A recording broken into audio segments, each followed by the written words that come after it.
Olá, olá, meus amigos, bom dia, boa tarde, boa noite, boa madrugada. Estamos aqui hoje com o terceiro episódio do nosso Direito e Novela, segunda temporada. Eu sou o Luciano Figueiredo e estou com meu querido irmão Roberto Figueiredo para tratar hoje da novela Salve Jorge, não é isso, Roberto? É isso aí, Lu. Hoje a gente vai fazer referência a uma novela antiga, a novela Salve Jorge, e vai trazer uma situação que é muito típica das famílias atuais, né? A separação, o divórcio e os reflexos disso nas crianças. Muitas vezes o pai fala mal da mãe para a criança ou vice-versa, ou tem formas diferentes de tratar disso daí. E aí pode pintar um probleminha de alienação parental, que é um tema também relativamente novo, mas que começa a ganhar força nos tribunais do país. Um probleminha de guarda compartilhada, que até tem lei nova aí de 2014, não é, Lu? Exatamente. Então vamos abordar a guarda compartilhada, vamos abordar a alienação parental, como pano de fundo aí a novela Salve Jorge e o conflito vivido entre a Antônia, o Celso e a Raíssa. Vamos rememorar o que é que aconteceu?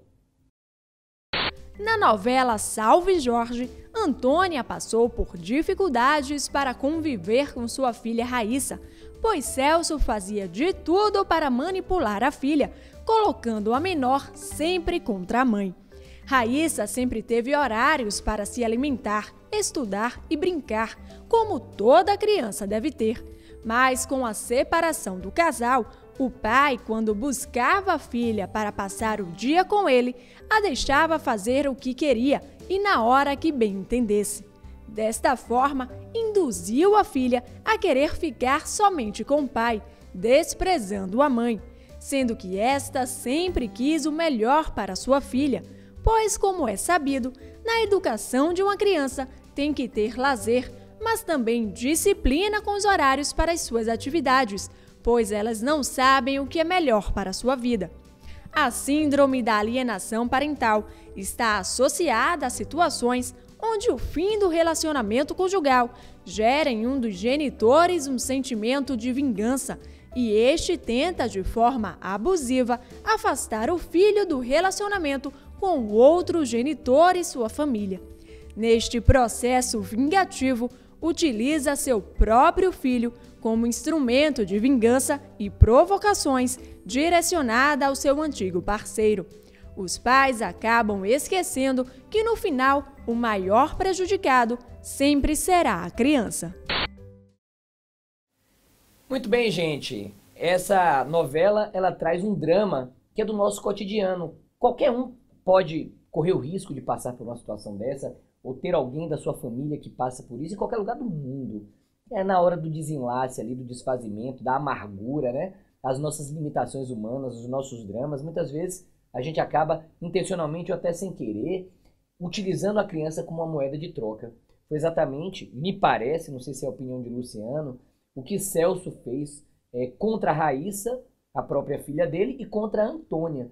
Essa alienação parental, essa implantação de falsas memórias, essa reprogramação, no sentido de que, olha, ela não gosta de você, ela não está preocupada com você, tentando desqualificar o outro cônjuge. Na sua opinião, Lu, esse problema retratou uma alienação parental? Seguramente. As atitudes reiteradas do Celso, tentando imputar falsas memórias, tentando reprogramar a Raíssa contra a Antônia, seguramente desembocam aí na alienação parental. E a alienação parental é um tema que já está tratado pelo direito legislado, existe lei desde 2010. Inicialmente ingressou no Brasil através de um julgado do Rio Grande do Sul, influenciado aí por um estudo de um médico norte-americano, o Richard Gardner, lá da década de 80, que diagnosticou esta síndrome em algumas crianças aí por conta de divórcios, e já é lei, e a lei trata justamente destas condutas reiteradas, de você não informar ao outro acerca da reunião do colégio, de você mudar o endereço, de você não informar sobre condições de saúde.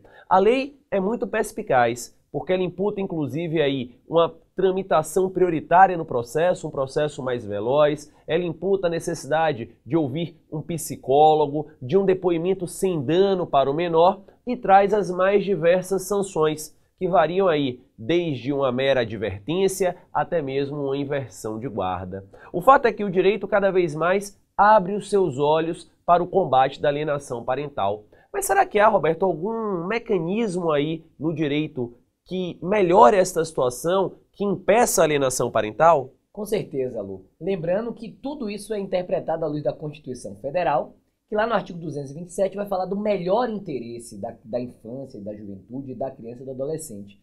E aí, para você que não é da área, mas que também está assistindo o nosso programa, relembre da novela que aconteciam audiências, né? E nessas audiências, o Celso era representado por um advogado particular, a Antônia era representada também pelo advogado dela, que ela contratou, havia um juiz de vara de família e um membro do Ministério Público. E é assim realmente, esse é o quadro de uma audiência, essas são as pessoas que nesse tipo de problema estão presentes. Lembre-se também que muitas pessoas não têm dinheiro para contratar um advogado particular.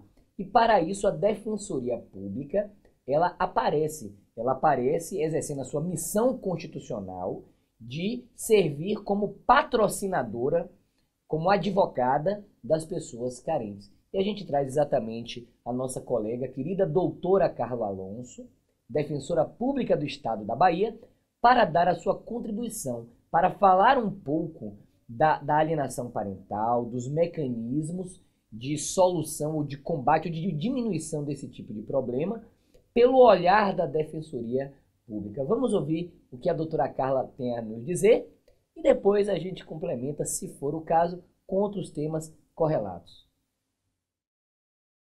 Pois é, Lu e Beto, a guarda compartilhada é um instituto jurídico muito importante. Apesar da lei ter saído novinha o ano passado, em 2014, no final do ano, e dando a ideia de que estaria se editando no direito uma guarda compartilhada, eu discordo, porque a guarda compartilhada já está em nosso código desde 2008. E o juiz deveria aplicá-la mesmo em casos de litígio, sempre que possível. Claro que agora, em 2014, veio com novos contornos e aprimorada. E a guarda compartilhada, o que eu acho importante a gente distinguir é que ela não é a mesma coisa que guarda alternada. O direito brasileiro só reconhece dois tipos de guarda, a guarda unilateral e a guarda compartilhada. A guarda unilateral é aquela exercida unilateralmente por um dos pais em relação à criança. Ao passo que a guarda compartilhada é o exercício conjunto da autoridade parental por ambos os pais, ou ambas as mães, ou um pai e uma mãe, porque a gente hoje sabe que há um reconhecimento do direito, no direito tanto das uniões homoafetivas quanto heteroafetivas. E a guarda alternada é aquela que se realiza quando um dos pais está com a criança, exerce unilateralmente, e quando a criança passa a estar com o outro, aquele exerce unilateralmente. No nosso direito brasileiro não existe. Você pode sim dividir espaços de tempo, mas as decisões importantes que dizem respeito à criança ou adolescente vão ser adotadas de forma conjunta. Porque o exercício da autoridade parental é um instrumento em favor da criança ou adolescente e não um mero prazer desse pai ou dessa mãe. E o que seria essa autoridade parental? A autoridade parental é aquilo que a gente chamava antigamente de pátria e poder e o que se hoje chama de poder familiar.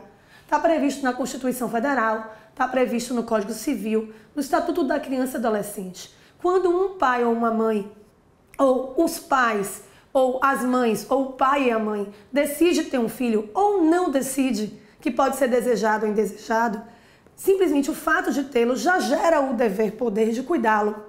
Como bem disse a ministra, amar é uma faculdade, cuidar é dever, porque se assim fosse diferente, a gente teria uma Constituição que não incentivaria uma paternidade ou maternidade responsável. E a Constituição Federal, ela incentiva, ela tem como princípio norteador das relações familiares o princípio da paternidade e maternidade responsável. E ainda mais, como o Beto bem falou, existe o princípio da convivência familiar. O Beto falou do princípio do melhor interesse da criança e do adolescente. E nesse melhor interesse tem também o princípio da convivência familiar que a Constituição traz, que independentemente do homem e da mulher ter se separado na relação de conjugalidade, ou o homem ter se separado e a mulher ou a mulher ter se separado, se existe uma relação de parentalidade. Eu até brinco que eu digo que a de conjugalidade pode partir-se, ao passo que a parental, ela é vertical, ela é eterna, a não ser que um juiz determine que você perdeu esse poder familiar ou houve uma suspensão desse poder familiar por alguma espécie de ilícito. Então a guarda compartilhada para mim é o que melhor reflete, né, para a criança e adolescente o direito de ter essa convivência e é o que melhor incentiva esses pais a terem essa paternidade responsável e mais do que isso, oportuniza a essa criança e esse adolescente o duplo referencial. Daí porque eu digo que a guarda compartilhada é um mecanismo para inibir a alienação parental. O que seria alienação parental?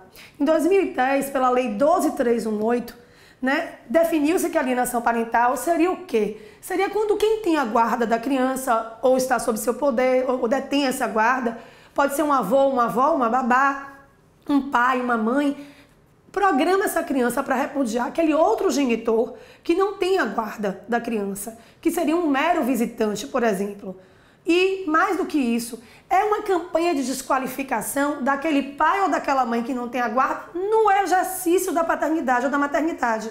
Não é simplesmente dizer seu pai é feio, seu pai é feio porque ele é um péssimo pai. Sua mãe é ruim porque sua mãe é uma péssima mãe. É no exercício da paternidade. E eu entendo que quando você tem, e é um abuso de direito, e esse abuso de direito, ele fere, é um abuso moral, inclusive, fere esse direito constitucional à convivência familiar.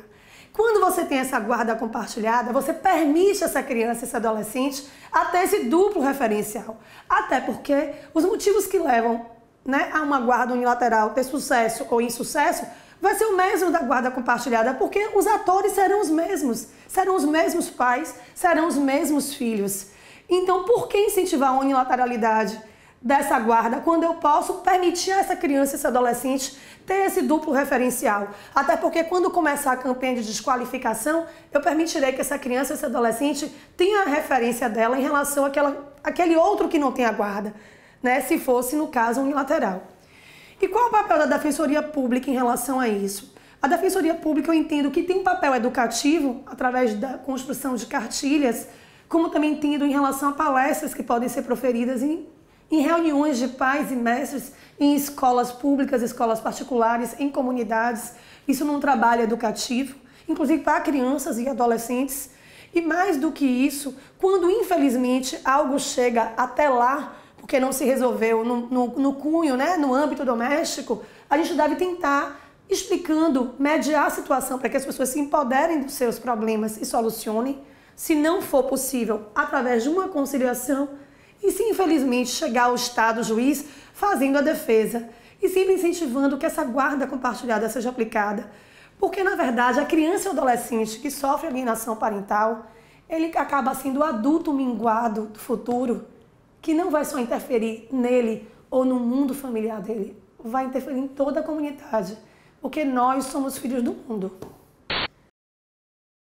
Pois é, meus amigos. Está aí a belíssima exposição da doutora Carla Alonso, que bem desvendou o tema, né? A guarda compartilhada, esta guarda compartilhada que foi introduzida de forma mais forte no Código Civil em 2008, que agora com a recente reforma de 2014 ganhou ainda mais espaço, esta guarda compartilhada como um mecanismo de tentar atenuar, inibir a alienação parental. Não é isso, Roberto?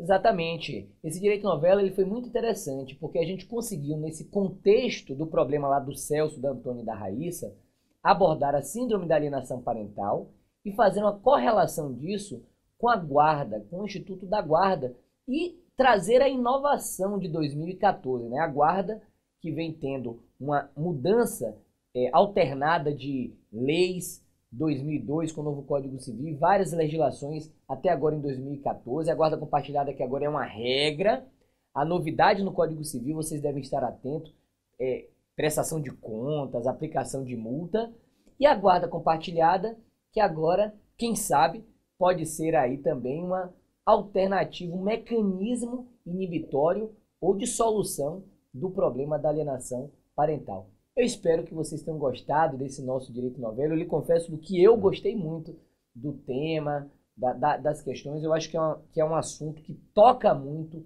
todo mundo vive em família, todo mundo já passou um problema amoroso. Quem nunca sofreu por amor, né? Espere talvez a sua hora, porque é da vida. E eu acho que esse programa foi útil nesse sentido, não é, Lu? Exatamente. Espero que você em casa também tenha gostado desse nosso terceiro programa da segunda temporada e esperamos revê-los em breve em um Mais Direito Novela. Um beijo no seu coração e até a próxima.